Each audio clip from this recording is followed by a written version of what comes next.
الرحمن الرحيم مالك يوم الدين إياك نعبد وإياك نستعين اهدنا الصراط المستقيم صراط الذين أنعمت عليهم غير المغضوب عليهم ولا الضالين.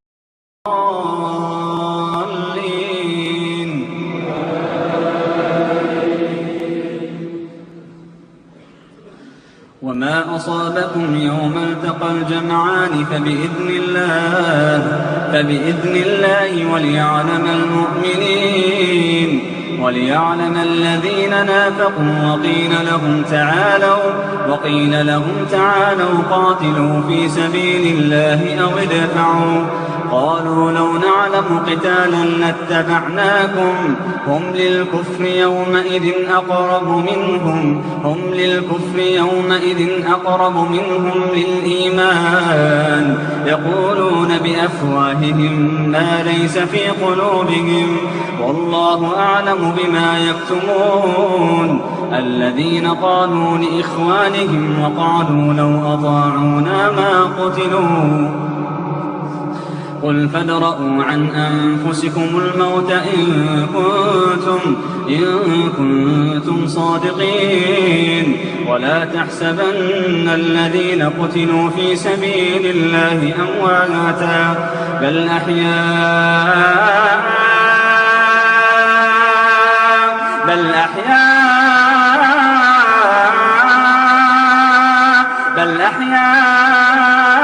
عند ربهم يرزقون ولا تحسبن الذين قتلوا في سبيل الله أمواتا بل أحياء عند ربهم يرزقون فرحين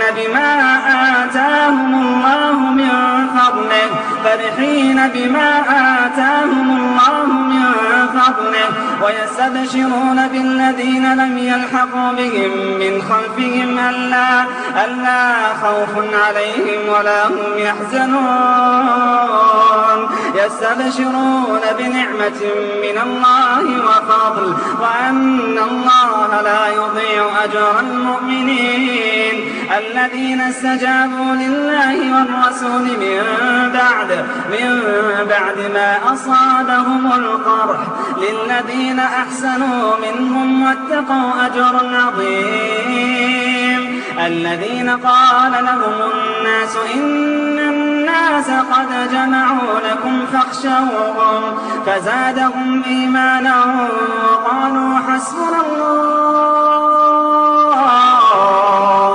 وقالوا حسبنا الله ونعم الوكيل فانقلبوا بنعمة من الله وفضل لم يمسسهم سوء واتبعوا رضوان الله والله ذو فضل عظيم إنما ذلكم الشيطان يخوف أولياءه فلا تخافوهم وخافون إن كنتم مؤمنين.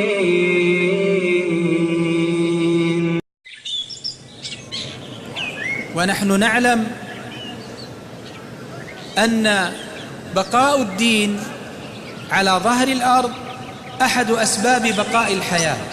أول طريق تصل به إلى تفسير القرآن وفهم معناه هو القرآن. الفقير هو من يحتاج الزكاة لأكل أو شرب أو لباس أو سكن أو علاج أو سداد دين. يا أيها الإنسان ما غرك بربك الكريم. المقصود بالخطاب هنا جنس الإنسان وليس المقصود بها شخص بعينه.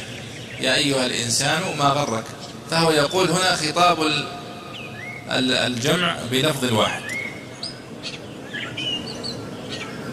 Beliau setelah memuji Allah Subhanahu wa taala dan salawat kepada Nabi sallallahu alaihi wasallam atamman al-akmalani al-mab'uth rahmatan lil alamin wa ala alihi wa sahbihi ajma'in. Amma ditetapkan dan pasti fa min al-umur al-qat'iyyah segala kebaikan itu ada pada anna al-khaira kullahu sallallahu alaihi wasallam bihi Muhammad sallallahu alaihi wasallam, dan yang telah diamalkan oleh para sahabat Nabi sallallahu alaihi wasallam, sahabatuhu ridwanullahi alaihi. Allah Subhanahu wa taala telah mengutus Nabi Muhammad sallallahu alaihi wasallam sebagai rahmat untuk seluruh alam semesta ini, sebagaimana firman-Nya yang artinya tidak kami mengutusmu melainkan sebagai rahmat bagi seluruhnya, bagi seluruh alam semesta ini. Dan Nabi sallallahu alaihi wasallam telah disempurnakan agamanya, dan Islam ini telah disempurnakan oleh Allah Subhanahu wa taala, dan para sahabat telah memahami agama ini dengan pemahaman yang benar, pemahaman yang lurus, dan mereka telah memenuhi dunia ini, bumi ini dengan kebaikan, dan telah masuk manusia ke dalam agama ini berbondong-bondong. Lalu setelah itu muncullah di dalam Islam kelompok baru, sekte baru, yang mana mereka menyangka dirinya mereka lah orang lebih paham agama dari para sahabat. Mereka lah orang yang lebih ghirah, memiliki rasa cemburu terhadap agama Allah Subhanahu wa taala daripada para sahabat Nabi sallallahu alaihi wasallam. Ketahuilah mereka adalah orang-orang Khawarij. Mereka muncul setiap masa dan muncul setiap 100 tahun atau setiap abad. Setiap kali muncul mereka akan terpotong tanduk mereka. Yang pertama maupun terakhir sifat mereka sama. Telah diberitakan oleh Nabi sallallahu alaihi wasallam. Mereka hudatsaul asnan, yaitu anak-anak Musa. Yaqra'una al-Qur'an mudah belia, wa hum yahsibuna annahu lahum, dan mereka mengucapkan alaihim ucapan Nabi sallallahu alaihi wasallam, taraqiyahum,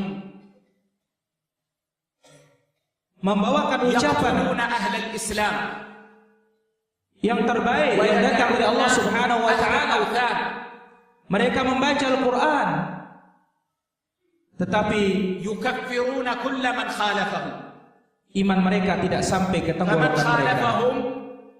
Mereka membaca Al-Quran, mereka menyangka Quran itu membela mereka, tetapi Quran itu justru melawan mereka. Iman mereka tidak melewati tenggorokan mereka. Mereka membunuh orang-orang Islam dan meninggalkan orang-orang yang menyembah berhala.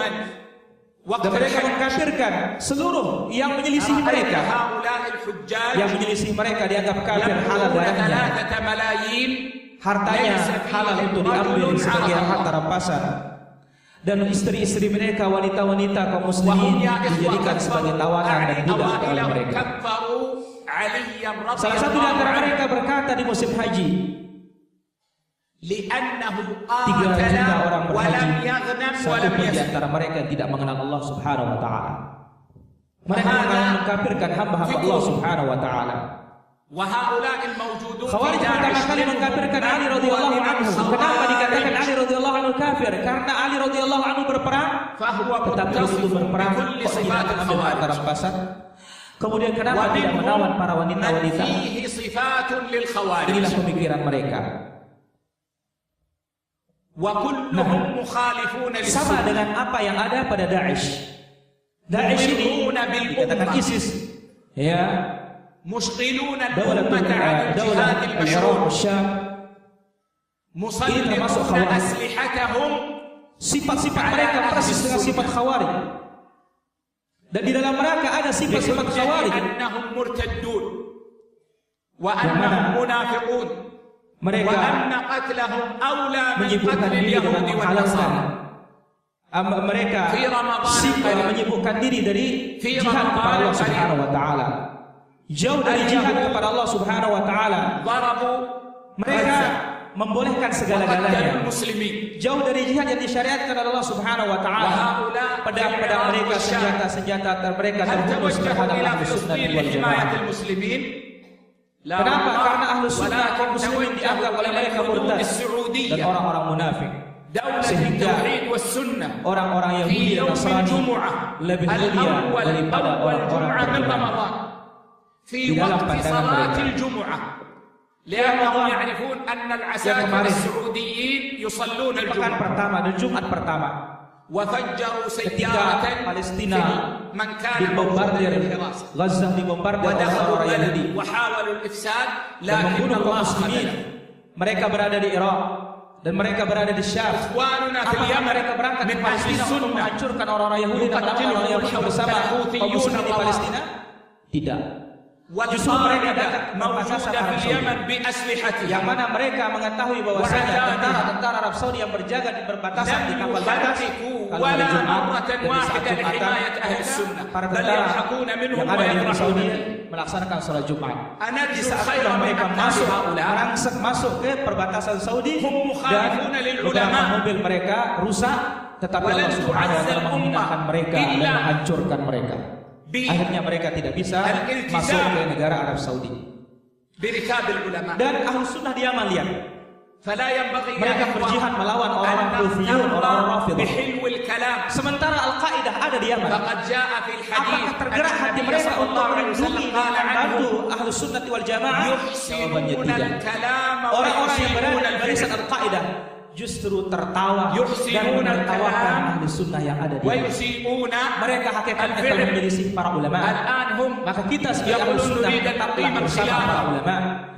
Jangan tertipu dengan manisnya perkataan.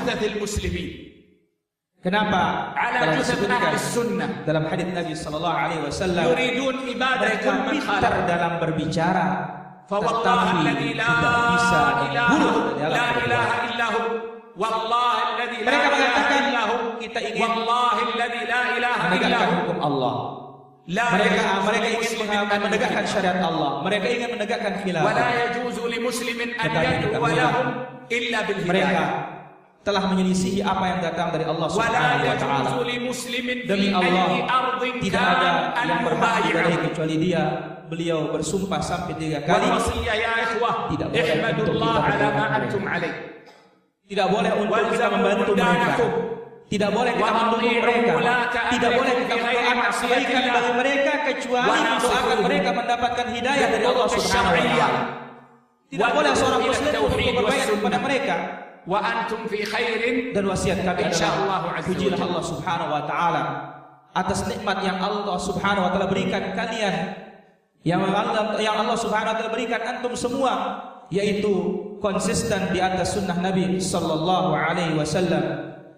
Kemudian taatilah para pemimpin-pemimpin kalian di dalam perkara-perkara yang tidak maksiat, dan hendaklah kita terus bersama mereka, bersama penguasa yang dalam perkara-perkara yang tidak maksiat kepada Allah Subhanahu wa taala, dan nasihatilah mereka dengan sembunyi-sembunyi, dan nasihatilah mereka dengan baik, niscaya kalian berada di dalam kebaikan.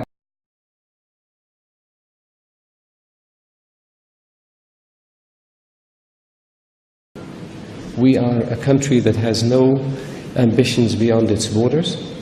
We have enough land, people, resources. We are a country that's focused on its internal development and improving the lot of its people.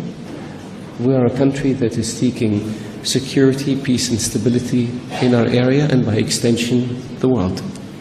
That's who we are. And that's what our policies aspire to. And we have dealt with the challenges in our region this year in ways that the world maybe is not used to. But that's because, frankly, there was a vacuum. And if nobody is willing to do something, then the Kingdom of Saudi Arabia and its allies had to step in and do something. We acted in Yemen to prevent a legitimate government from collapsing and from the country being taken over by a radical militia allied with Iran and Hezbollah, which was in possession of heavy weapons, ballistic missiles, and an air force. We did so in response to the request of a legitimate government. We have no intention of seizing 1 inch of Yemeni territory. We have no intention of trying to dominate Yemen. We want to preserve Yemen, remove the threat to us and to our neighbors, and help Yemen get back on its feet. In Syria, we are working to bring about change, political change, if possible, to what is happening in Syria in order to remove a man who is responsible for the murder of 300,000 people, the displacement of 12 million, and the destruction of a nation. A man who is the single most effective magnet for extremists and terrorists in the region. That's our objective, and we will achieve it.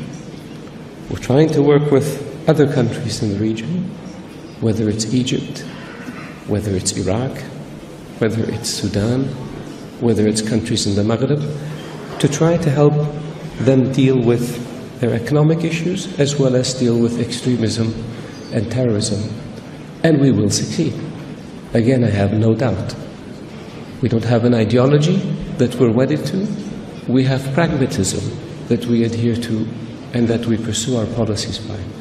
So I think when we look at our country, when we look at the region today, the 2 areas that stand out the most in reading the newspapers is Daesh and Yemen. And I want to say a little bit about Daesh. Daesh is a terrorist organization composed of psychopaths who have no religion and no morals. They attract other psychopaths, and it's a cult, and it will be defeated. But in order to defeat Daesh, we have to deal with what I call the 2 elephants in the room. One of those elephants is Bashar al-Assad. We cannot defeat Daesh in Syria unless we bring about change in Bashar al-Assad. He is the man who helped create it by releasing radicals from his jails, by allowing Daesh to operate without attacking them, by even trading with them. He is the man that allowed them to become what they are. And unless and until there is a change in Syria, Daesh will not be defeated in Syria, period. We have an international coalition of which my country was a founding member that has been bombing Daesh in Syria for 15 months, and it's still around. So when Assad goes, the fertile environment in which Daesh operates in Syria will be removed, and we can deal with them. The second elephant in the room is the implementing the reforms that were agreed to in Iraq in 2014, that would bring the Sunni community into the fold, that would create an equitable system between Sunni, Kurd, Shia, Caledonians, all Iraqis.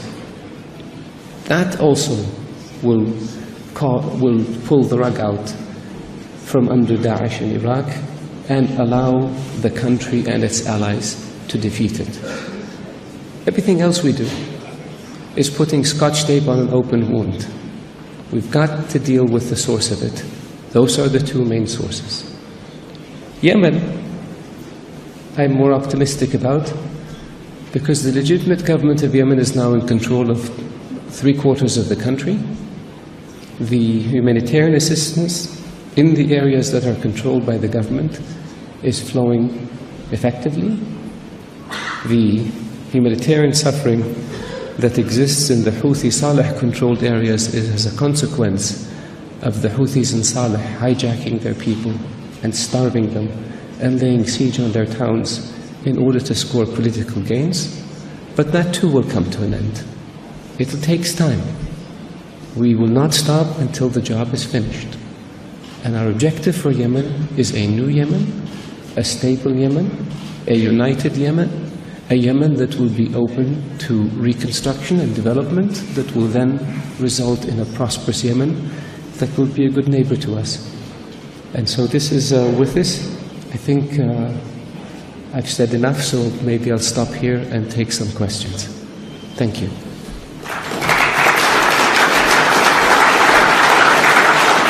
Foreign Minister, I hate to raise another elephant in the room, but both you and the Prime Minister of Iraq, and indeed His Majesty King Abdullah before, all talked about Daesh being un-Islamic. And I'm quoting here from an article in The Atlantic by a friend, which you're almost certainly familiar with. The reality is that the Islamic State is Islamic, very Islamic. Yes, it has attracted psychopaths and adventure seekers drawn largely from the disaffected populations of the Middle East and Europe, but the religion preached by its most ardent followers derives from coherent and even learned interpretations of Islam. And the article obviously goes on to advise us to base our strategy on countering Daesh with that understanding in its heart, and I invite you to comment on that. Every religion has perverts and psychopaths who try to hijack it. ISIS is as much Islamic as the KKK is Christian. Don't they have a cross? Don't they do everything in the name of religion and Christ? Don't they believe that Christ compels them to lynch and kill people of African descent? Can one really say that the KKK is a Christian organization? There are other groups that one can point to. There are other massacres that were committed in the name of keeping certain countries or regions clear of non-Christians. There are people like this also in the Jewish faith that have nothing to do with Judaism. There are people like this in the Hindu faith that have nothing to do with Hinduism. For anyone to argue that Daesh is Islamic is preposterous. In the Islamic faith, the Quran reveals that you have your faith and I have my faith. And you're free to practice your faith and I'm free to practice mine. What greater sign of tolerance and acceptance do you have than this? In the Islamic faith it says, he who kills an innocent soul is as if he has killed all of humanity. And he who saves an innocent soul is as if he saved all of humanity. What better example of compassion and mercy do you have than this? So if you look at what Daesh says and you say it's in the scriptures, doesn't the Old Testament say an eye for an eye and a tooth for a tooth? If somebody does it today, would you say they were Christian or they were Jewish? So I caution people, because it seems to have become almost novel. Not novel, it's become the flavor of the day to try to read things into Daesh or into Islam that are not there. The Islamic religion and Islamic civilization was the civilization that preserved the history of Greek and Rome and passed it on to the West. Western civilization would not exist without the Islamic Arab civilization. The Islamic civilization and the Islamic Arab civilization was the civilization that connected China with Europe. So it was global. The point I made early on about being an intermediate civilization, this is what I mean. So if Islam was intolerant and Daesh represented Islam, would Islam have preserved Aristotle and Socrates and passed it on to the West? Would Islam have connected Eastern civilization with Western civilization? Of course not. So I urge you, all of you, to be careful when it comes to making generalizations or to accepting generalizations that have no basis in fact. Thank you. Thank you. Thank you very much. You covered an immense amount of ground, and I'm sure there will be a lot of questions. I'd like to start myself with a couple of broad questions for you. So we know that it's not entirely new for Saudi Arabia to be involved in foreign interventions. I believe you yourself were deployed to Somalia in 1992. As a peacekeeper. This intervention in Yemen is something new, and it has led some observers of Saudi Arabia to talk about a new foreign policy doctrine. Do you think there is one? The ironic part is that for years people have been saying Saudi Arabia needs to step up and lead. Why do they want us to fight their wars for them? Why do they want us to solve their problems for them? The countries of the region have enough resources, they should do it on their own. And so we were being criticized for not leading. And then when we lead, we're being criticized for, why did you do this? So it's one of those things where it's damn if you do and damn if you don't. And from my perspective, it's like, tell me which one is going to take place. If you want us to lead, then support us. And if you don't want us to lead, show us who's going to lead. But you can't criticize us for not stepping up and then criticize us when we do step up. There's a hypocrisy in this. Ewan McCaskill, I'm a reporter in the Guardian newspaper. You said that the Saudi Air Force is professional and they use precise weapons. We've been tracking this from the start, and according to our analysis, and it's fairly conservative, about a third of the targets hit are civilian. The sort of schools, hospitals, marketplaces, economic infrastructure. So, I mean, it's hard to sort of square, more than a third civilian targets with sort of being professional and precise. I mean, this looks like a sort of clear breach of international humanitarian law. Although Jane said one question, I'd just also like to know about the role of the US and British advisors in the command centre and how much advice they're giving on targeting. Yes. Thank you. As you know, these are very hot issues in the UK just now. Yes, no, I know. With regards to the issue of schools and hospitals and so forth, I think a lot of it is vastly exaggerated. The Houthi Saleh have turned schools and hospitals and mosques into command and control centers. They have turned them into weapons depots, and in a way that they're no longer civilian targets, they're military targets. They may have been a school a year ago, but they were not a school when they were bombed. When you have a building that used to be a school that has become a weapons depot, it's no longer a school, it's a weapons depot. There is a fault with how information is gathered in Yemen, which is not accurate. People say this was a school. Well, maybe it was a school 2 years ago, but it wasn't a school when it was bombed. And then they say the coalition hit a school. Not true. People accused us, the coalition, of bombing a wedding party in which 120 people died. We had no planes the day of the wedding, the day before the wedding, or the day after the wedding. But I don't see anyone retracting the charge. We were accused of bombing the old city of Sana'a, common heritage of mankind, when we had no flyers anywhere near the old city. I don't see anyone coming and saying, sorry, we charged you incorrectly. We're accused of dropping cluster bombs, British-made cluster bombs, 755B. Amnesty reports, and for months the media talks about how we used cluster bombs in Yemen. Well, guess what? The cluster bombs were bought in 1985. By 2005, they were obsolete. Great Britain could not extend the shelf life of the cluster bombs because the US signed conventions. And our airplanes, the Tornado airplanes we bought from Britain, the electronic warfare systems, when they were upgraded to accommodate new munitions, the ability to accommodate cluster bombs was removed because Britain signed a treaty to that effect.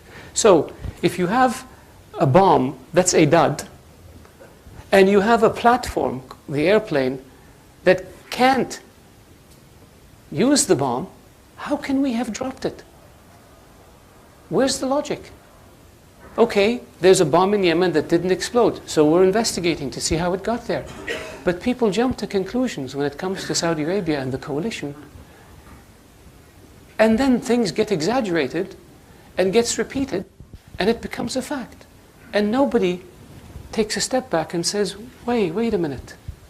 Let's be reasonable. Let's have an informed discussion. What interest do we have in killing children in Yemen? Yemen is our neighbor. We have been by far the largest supporter of Yemen for the past 40 years. By far. We have 4 million Yemenis living in Saudi Arabia. Why do we want to antagonize them? I don't see criticism about child soldiers by the Houthis. I don't see criticism about indiscriminate bombing by the Houthis. I don't see criticism about the Houthis violating international resolutions and taking over a country.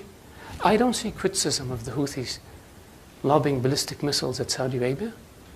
But I see criticism of Saudi Arabia in defending a legitimate government based on international law and based on United Nations resolutions. So yes, is there collateral damage in war? In every war there is collateral damage. The objective is to try to minimize it. The objective is to try to be as careful as possible. And when an incident happens and you investigate and you realize maybe the intelligence was wrong, okay, we need a better system of vetting it. If you realize maybe the procedures were inadequate, you put in place procedures to ensure that it doesn't happen. This is what your military does. This is what the American military does. This is what the Saudi military does. This is what the Emirati military does. This is not what the Houthi Saleh does. They shell indiscriminately. They starve people. They hijack humanitarian assistance. And yet, these charges that are leveled at the Kingdom of Saudi Arabia and the coalition, when they turn out to be bogus, nobody stands up and says, sorry, we were misinformed. They just go on to the next one. And so we do abide by international humanitarian law, and we are very cognizant of it. And we are determined to minimize civilian damage and collateral damage. And this is what our allies and our friends attest to. Thank you. My name is Özlem Okuyucu from London School of Economics. First of all, I would like to thank you for your speech.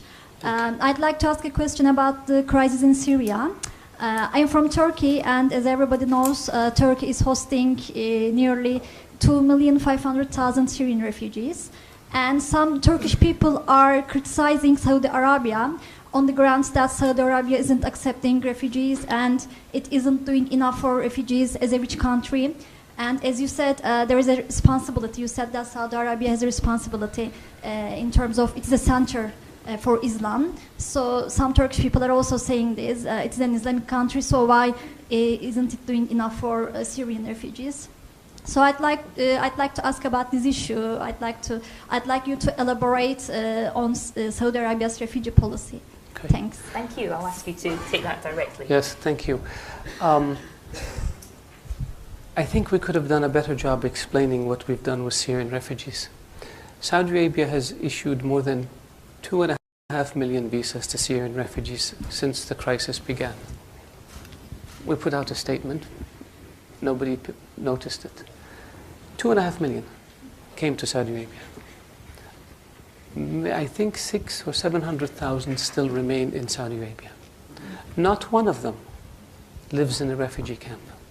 And not one of them lives in a tent.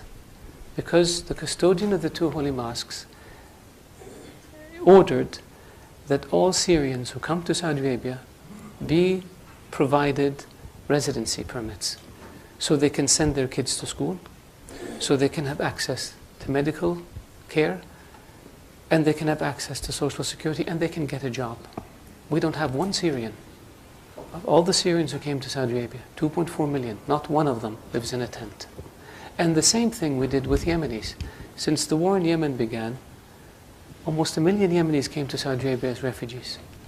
And the same policy was applied to Yemenis. Not one of them lives in a refugee camp, and not one of them lives in a tent. And we don't brag about it, and we don't put TV cameras in front of them, because that, to us, is what our culture is all about. These people came because their homes were devastated. They came seeking refuge and shelter and safety in Saudi Arabia, and we provided for them in a way that is dignified, in a way that doesn't humiliate them, in a way that allows them and their children to lead as normal a life as possible given the circumstances. So I really appreciate the question, so I can educate the audience about our refugee policy. Thank you. With regards to Syrian refugees, Saudi Arabia, since the beginning of the crisis, has taken in almost 2.4 million Syrians, of whom somewhere between 600,000 and 700,000 still remain in Saudi Arabia. Since over the past year and a half, Saudi Arabia has taken in almost 1 million Yemenis, of whom probably 700,000 or 800,000 still remain. None of them is in a refugee camp. None of them lives in a tent. The custodian of the two holy mosques, King Salman, decreed last summer that any Syrian who comes to Saudi Arabia, or any Yemeni who comes to Saudi Arabia, be immediately provided with a work permit so they can have legal status, they can get jobs, they have access to health care, and their children can go to schools. Because we don't have one person in a tent, and as a consequence, we have not registered them with UN organizations as refugees. We want them to lead an honorable life, and we want them to lead a decent life, not live in tents or in refugee camps. So we have taken in a lot of Syrian refugees and a lot of Yemeni refugees as guests, not as refugees. And they're free to stay in Saudi Arabia until the crisis is over and their homes are rebuilt and they can go back. But we are and we haven't announced this or made a big deal out of it because we're not doing it to get credit. We're doing it to help our brethren in both Syria and in Yemen. And this is in addition to the substantial financial assistance that the Kingdom of Saudi Arabia has provided to Syrian refugees in Yemen, in Lebanon and in Jordan. استعان بالإيرانيين الذي أرسلوا الحرس الثوري وفشل. استعان بميليشيات شيعية حزب الله وميليشيات تم تجنيدها من العراق وباكستان وأفغانستان وفشلوا في إنقاذ بشار الأسد. الآن استعان بروسيا وستفشل في إنقاذ بشار الأسد، لأن كما ذكرت من المستحيل أن رجل مسؤول على قتل 300,000 من الأبرياء وتشريد 12 مليون من شعبه وتدمير بلاده مستحيل أن يبقى، مسألة وقت، وبإذن الله حاجة واجهة. 11 September, 15 people of that 19 was the Saudi citizens. So it seems that, and also now in this room, I think that many people also knows that which country or which countries has supported the Daesh for many years. Just I would like to mention that the things that Minister mentioned here is completely against and opposite to the policy of the European Union leaders and even United States that does have relations with Iran regarding especially the recent cases of the nuclear negotiation. And also there's some kind of the relations that also Iran has with other regional countries shows that Iran also has some kind of the logical policy. Inviting Iran to present in the coalitions that for the things that for them solving the problem in Syria shows that Iran is a main partner for the solving the problem in the Syria. That's all. Now on the third issue, the Honorable Consul General from Iran, I didn't say anything that was not based in fact. Doesn't the Iranian constitution say export the revolution? Doesn't the constitution say take care of the Shia, the dispossessed, as you call them? Didn't Iran create Hezbollah? Didn't Iran attack more than a dozen embassies inside Iran in violation of all international laws? We didn't attack them. Iran did. Didn't Iran manage, plan, and execute the 1996 attack in Khobar Towers against the American Marines? Yes, they did. The control officer was Brigadier General Sharifi. You're a military attaché in Bahrain. The bomb maker was Hezbollah. The explosives came from the Bekaa Valley. The top 3 leaders of the plot escaped and have been living in Iran ever since. Isn't that sheltering terrorists? One of them we captured last year in Lebanon with an Iranian passport, not a Saudi passport, even though he's a Saudi citizen. Isn't that aiding and abetting terrorists? We didn't make this up. When the explosions in Riyadh happened in 2003, Saif al-Adl was in Iran along with Saad bin Laden, the chief propaganda person for Al-Qaeda, and 4 or 5 other people, senior leaders. Iran harbored them and protected them. We asked for them to be extradited. It was refused. Some of them are still in Iran. We didn't invent this. This is the fact. The order to blow up 3 housing compounds in Riyadh in 2003 was made by Saif al-Adl, the chief of Al-Qaeda operations, while he was in Iran. We have the phone conversation on tape. We didn't make this up. Ronald Reagan used to say that facts are stubborn things. They are stubborn because you can't get around the fact. Hezbollah is a terrorist organization. Attacking embassies is very clear. They don't just blow themselves up. Somebody does it. Killing diplomats. Diplomats don't commit suicide by shooting themselves 3 times. Somebody's responsible. Iranian agents have been linked to terrorist attacks in Europe, to terrorist attacks in South America. We didn't make this up. This is the world. This is evidence. And so, yes, we wish and hope that Iran, a great nation, can be a great neighbor to us. But it takes 2 to tango. It takes willingness to give up this expansionist, aggressive policies and return to international norms and behaviors if you want people to deal with you. And our hand is extended to Iran. It has been for 35 years.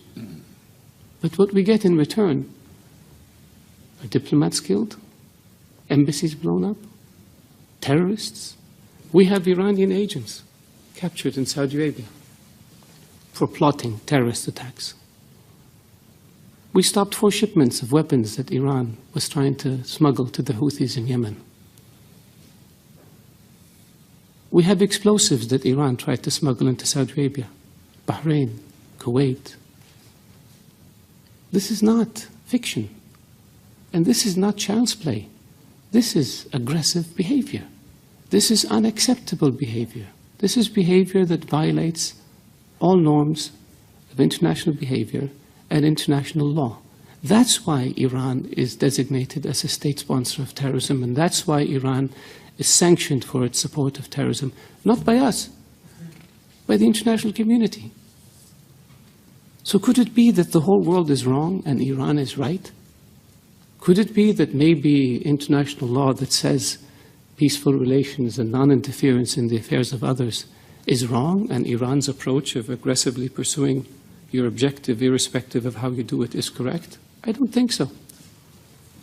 So if you want a Saudi official to not be critical of Iran, behave in a way that doesn't expose you to criticism.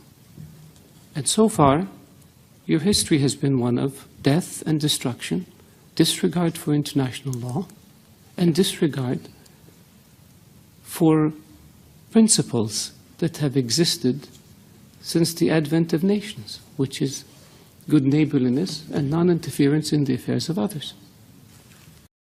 Our response is that he's a terrorist.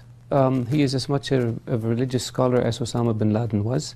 He was implicated in inciting people, recruiting people, providing weapons and munitions for people, and he was involved in attacks against security people and police stations that led to the killing of the innocent. In Saudi Arabia, we're very determined to confront terrorism and confront it robustly and firmly. We will show no mercy to those who kill the innocent.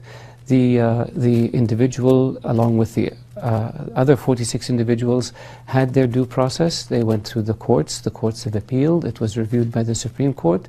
These were open trials. The media, both domestic and foreign, had access to them if they wanted to. The records are available, the charges are clear, the convictions are clear, and when the sentences were carried out, that was the end of it. The Kingdom of Saudi Arabia should be commended for showing resolve and taking a firm position against people who kill the innocent, not condemned for it. And as far as the Iranians are concerned, what I find very puzzling is this individual is a Saudi citizen. He committed a crime in Saudi Arabia. He was sentenced in Saudi courts, and the sentence was carried out by Saudi authorities. What does Iran have to do with this? They execute hundreds of people every year. Nobody says anything about it. This is their system. And so for the Iranians to inject themselves into our domestic affairs is in line with what Iran has been doing for years throughout the region. In Lebanon, in Syria, in Iraq, in Bahrain, in Yemen, they have been providing supplies to terrorists. They have been recruiting people. They have been assassinating people. They have been sowing sectarianism in the region, splitting the Islamic world. Their policies are in violation of all the norms and customs and that the international community has been based on, and yet, and so we've decided to say enough is enough, and as a consequence we cut off our ties with the Iranians. So why is this happening now, given that backlog of events, given Iran's involvement not just in trying to foment problems across the region, but also in attacks, personal attacks, even planned on yourself? What happened now that has made you decide to cut ties? At a certain point, everybody reaches their limit. The Iranians have gotten away with murder, literally, for more than 30 years. The attacks against the American embassy in Beirut, the attacks against the American Marines at Beirut airport, the kidnapping and assassination of diplomats in Beirut and elsewhere, the fact that they harbored the individuals who were implicated in the Khobar bombing in 1996. One of them was apprehended last year carrying an Iranian passport, even though he's a Saudi citizen. They harbored Al-Qaeda leaders after 2001. Some of them are still there. The order to blow up the compounds in Riyadh in 2003 came from an Al-Qaeda operative who was based in Iran at the time. The Iranians are known to be involved in this. The Iranians sent their militias to fight on behalf of Bashar al-Assad, with the consequence being more than 250,000 Syrians killed and more than 12 million people displaced. The Iranians have smuggled explosives into Bahrain and weapons. They've tried to do the same in Saudi Arabia. They did the same in Kuwait. The Iranians have sent supplies and weapons and money and personnel to support the Houthis in Yemen so that they can take over Yemen and present a threat to Saudi Arabia. So we see Iran's nefarious activities all over the region. And so we have had grievances with them, which we have made clear to them. We have tried to engage the Iranian government on this issue. We have told them that if they want to have good relations with the countries of the region, they should act as responsible members of the international community, and they should cease and desist activities that are hostile or aggressive. Unfortunately, this is not what we have seen, and so this latest round was just where we just said enough is enough. We have to make a stand. Our public will not tolerate continued Iranian aggression towards Saudi Arabia without a response, and so the response we took is to cut off our relations with Iran and close down Iran's embassy and missions in the Kingdom of Saudi Arabia. I find it interesting that virtually every country in the world has been attacked by Al-Qaeda and Daesh, except Iran. Why? شكرا للمملكة العربية السعودية وبقيادة سيدي خادم محمد الشريفين وسمو ولي العهد وسمو ولي العهد. المملكة العربية السعودية حكومة وشعبا تولي اهتماما بالغ جدا فيما يتعلق بالحج وفيما يتعلق بأي ضيف لبيت الله الحرام، حج أو عمرة أو زيارة. والمملكة العربية السعودية لا تمنع أحد من أداء هذه الفريضة. والمملكة العربية السعودية كل سنة يتم التفاهم والتشاور مع الدول ويتم توقيع مذكرات تفاهم في هذا الشأن مع أكثر من 70 دولة بموجبها تحدد المسؤوليات والإجراءات المتعلقة بالحج لضمان أمن وسلامة الحجاج لبيت الله الحرام. السنة هذه إيران رفضت أن توقع هذه المذكرة، وكانت تطالب بحق إجراء شبه مظاهرات، وكانت تطالب بأن يكون لها مزايا تخرج عن إطار التنظيم العادي الذي قد تخلق ستخلق فوضى خلال فترة الحج، وهذا شيء أمر غير مقبول. فتم توضيح ذلك للإيرانيين أننا الهدف أن يكون الحج سالم وآمن ومريح لحجاج بيت الله الحرام، وأن لا تكون في أي إشكالية، وأن لا يكون في أي تسييس للحج. بعدها بأسابيع عادوا الإيرانيين مرة ثانية وطلبوا الاجتماع لكي يوقعوا على مذكرة التفاهم. كان عندهم طلبات تم تلبيتها. كانوا يطلبوا أن التأشيرات لا تمنح، أنه تمنح التأشيرات من إيران وليس من خارج إيران، وكما تعلمون لا توجد سفارة للمملكة العربية السعودية في إيران، لكن حلينا الموضوع عبر منح تأشيرات الإيرانيين عبر الإنترنت. هنحل. كانوا يطالبون أنه نصف الحجاج الإيرانيين يتم نقلهم عبر الناقل الإيراني، وافقت المملكة عليها. كانوا يطالبون بأن يكون لديهم تمثيل دبلوماسي في جدة عن طريق السفارة السويسرية للتعامل مع أي ظروف قد تحدث للحجاج الإيرانيين لما يكونوا متواجدين في المملكة. وكما تعلمون لا توجد علاقات دبلوماسية بين المملكة وبين إيران، ومع ذلك وافقت المملكة. من حرصنا على أن يستطيع كل مسلم بما فيها كل إيراني أن يأتي للمملكة لأداء فريضة الحج، وافقنا على الشيء هذا، كما توافقنا على أمور أخرى إشكالية بالنسبة للإيرانيين، ومع ذلك رفضوا أن يوقعوا مذكرة التفاهم ورجعوا بلادهم. فنحن نعتقد إذا كانت إيران نيتها من البداية المراوغة وإيجاد حجج لعدم تمكين مواطنيها من أداء فريضة الحج، فهذا أمر سلبي جدا. إذا كان الموضوع يتعلق بإجراءات وتنظيمات، فنعتقد أن قمنا بالواجب وأكثر لتلبية هذه الاحتياجات، وأن الإيرانيين هم الذين رفضوا. ولذلك كما ذكرت بيان وزارة الحج والعمرة أن إيران تتحمل مسؤولية أمام الله وأمام شعبها لعدم قدرة مواطنيها من أداء الحج في هذا العام. With regards to what we are doing to fight terrorism, we have a comprehensive approach. I believe my country is on the forefront of countries fighting terrorism. I call it the 3 M's, the men, the money, and the mindset. To fight the men, we have equipped our forces, improved our intelligence.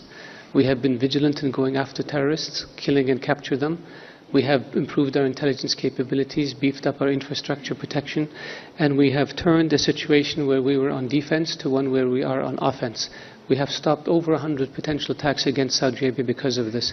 And because of the intelligence capabilities we built, and because of the relationships we built with many countries around the world, we helped to unravel terrorist plots against other countries long before it happened. If you remember the air cargo bombs that were going to be sent to the US, there were many other examples where we have worked with, provided intelligence to countries because of our capabilities that resulted in the failure of terrorist attacks. That's one. With regards to the money, we have put in place strict financial controls in our banking system. We prohibit the charities from sending money abroad.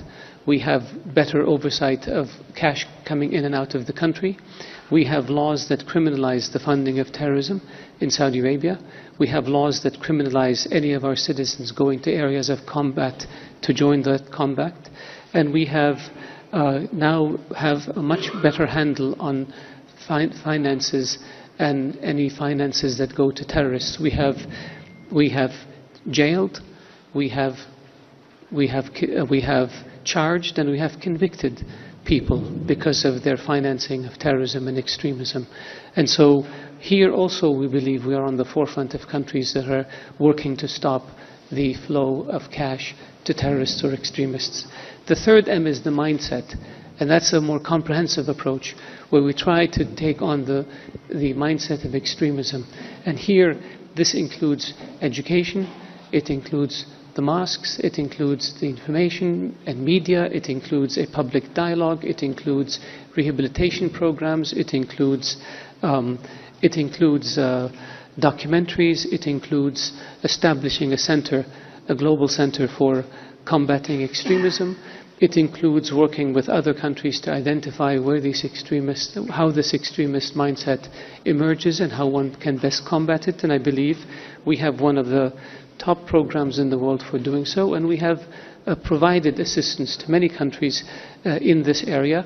And we believe that unless you deal with terrorism in a comprehensive way, the men, the money, and the mindset, and be firm about it, we will not succeed against the scourge. It has to be an international effort. We cannot have any loose wheels. Everybody has to pull their weight if we want to succeed. What the international community can do is very simple. Most of the international community is doing it. Have laws that criminalize terrorism and extremism, that criminalize terror financing, actually implement those laws by charging people and jailing them and bringing them to justice. Work better on exchange of information. In Saudi Arabia, to promote this, we hosted an international counterterrorism conference in Riyadh in 2005. More than 50 countries participated at the level of security professionals. And one of the recommendations was the establishment of an international center to counter terrorism that, under the umbrella of the United Nations, that the Kingdom funded with $110 million. The idea is that if all countries work together, we have a better sense of where money goes, we have a better sense of where people go, and we have a better sense and capability of stopping it. So we have been on the forefront because we have been one of the main targets, if not the main target, of the terrorists. Their objective is to control Mecca and Medina, Islam's 2 holiest places, so they can have a megaphone with which to address 1.5 billion people. We know this. And that's why we're fighting as hard as we can and urging people to fight as hard as we can to end the scourge. We can only have a policy of zero tolerance. We cannot have a country like Qatar that is an ally militarily and in the GCC and in the Arab League and that hosts an airbase from which planes take off to fight ISIS and Daesh I mean ISIS and Al-Qaeda, and at the same time it turns a blind eye to terror financiers who operate openly in Qatar, turns a blind eye to extremists who advocate suicide bombings and advocate young men going to fight in war zones. We cannot have it both ways. And we're not doing this because we want to hurt Qatar. We're doing this to help Qatar, because it will help Qatar, it will help us, it will help the region, it will help the world. One of the problems we still have is the sense of tolerance, in particular in Europe, of extremists under the guise of freedom of expression. And I believe that European countries are beginning to realize that some of these radical and extremist people, what they're expressing is hate speech that leads directly to violence. And those policies have to be re-examined. Sorry, I didn't mean to give you a lecture.